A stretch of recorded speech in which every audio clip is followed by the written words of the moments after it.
Ya iki lur, perjalanan Mara Telaga Gunung Buthak iki saka pertigaan pas ana gerdu iki munggah mara Dusun Picis. Nah, yen ana bunderan, ana tiang pas ning tengah dalan kaya kuwi mau, lurus wae terus.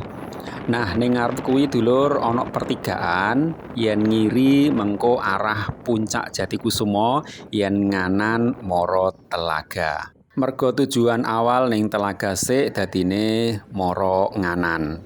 Pokoke lurus terus ae dulur anut dalan iki. Nah, iki wis nyampe Tegal-Tegalan, wis akeh ana wit-witan duren nggone kanan kiri jalan.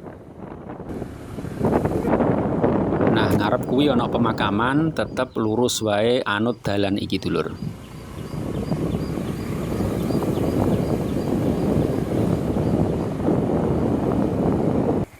Pemandangane ya wasi kaya ngene iki lur, sepanjang perjalanan isok nyawang desa-desa sing wadoh kono kae kon dhuwur kene iki.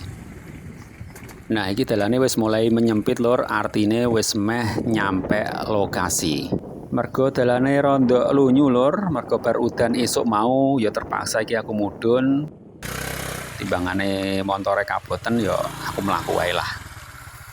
Nah, iki ketemu bapak-bapak sing lagi nandur jagung ning persilan.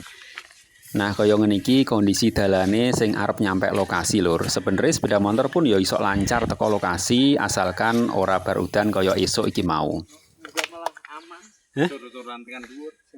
Ya iki lur perjalanan Mara Telaga Gunung Buthak, Gunem, Rembang, Jawa Tengah.